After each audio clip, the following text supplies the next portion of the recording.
I nderuar hoq, vdekjet, para se të dalim tek temat e tjera, sidomos vdekjet të fëmijëve në këtë rast në moshë të hershëm, prindërit i përjetojnë shumë keq.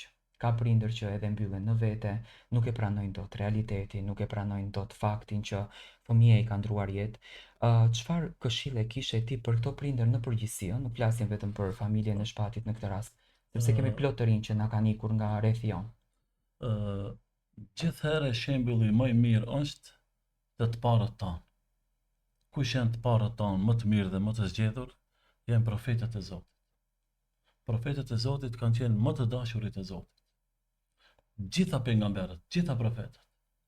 Pasi që ne jemi ummeti i fundit dhe jemi ummeti i pejgamberit alayhis salam, do ta marrim profetin ton, që ka qenë më i dashuri i të dashurve, i gjithë profetëve. E tash, a ka qenë ai i sprovum? Po ka qenë i sprovum. Me çka ka qenë i sprovum? Po ka qenë i sprovum nga lindja pa baba. Duke qenë barkun e nonës, ai babën nuk e pa. Profeti jon. Po, Muhamedi alayhis salam. Sa i bori 6 vjet, i Mhm. vdiq edhe nana. Wow. Tash, a është një sprovë e madhe se u rrit jetim? Po. Tash, mirë po, ky njeri përgatitet që ta udhëhesh botën, që jetë shembulltir i gjithë njerëzimit deri në ditën e gjykimit. Duke mos e zgjatur më tepër në rinien e këtij profeti, ai sprovohet me gjithçka, derisa edhe bëhet bari. Por kur vjen koha edhe të martohet, edhe në martesë, ai e ka pas një sprovë të vogël, sepse martesa ishte në kohën 25 vjet, por e mori një grua të ndershme në atë kohë, edhe pse ai ishte më i moshuar, domethënë në vitet i ka pasën nëna e besimtarëve, Hatixha radiallahu anha, 40 vjet. Tash, mrenda kësaj periudhe do vim të fëmijët e pejgamberit alayhis salam. A ka pas fëmijë? Po ka pas. Ka pasën 4 vajza dhe 3 gjë. Mhm. Disa prej fëmijëve nuk i ka pa kur ato kanë ndrojë. Nuk i ka parë. Nuk i ka parë. Bile është një vajzë prej vajzave ka pas emrin Rukia, Mhm. ka qenë shumë e smur, ka qenë e martuar dhe ka pas dhëndër Osmani radiallahu anhu, Mhm. khalifja i treti besimtarëve.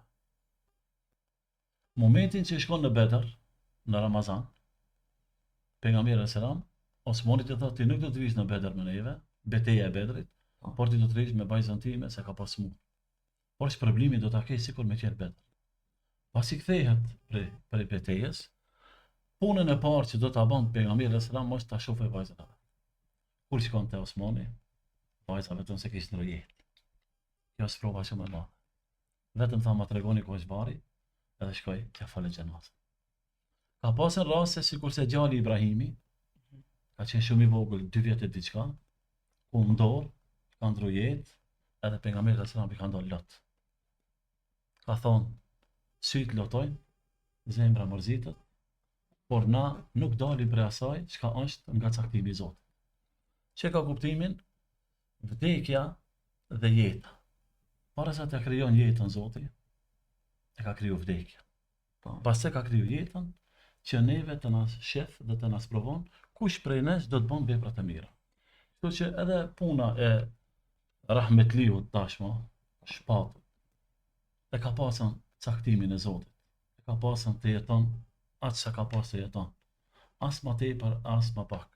Normal se gjithë kombi shqiptar, edhe gjithë vendi dhe gjithë trojet ku jetojnë shqiptarët, e kanë prit këtë lem si të hidhur dhe jo të mirë, por besimtari çka do të bën? Pajtohet me caktimin e Zotit dhe e përmend fjalën e Zotit, ku ai neve na jep myshde dhe na jep kuraj dhe na thot, gjithë jemi të Zotit, edhe një ditë për ditëve të ai do të kthehemi. E vërtet. Shpresoj me zemër që me patjetër ai do të jetë një ëngjëll, sepse unë e di që ne kur vdesim të rinj jemi ëngjëj, por jeta është kjo dhe duhet ta pranojmë në formën më të mirë të mundshme. Duhet ta falenderojmë Zotin për ditët që e kishim Paqet. dhe duhet vazhdojmë përpara.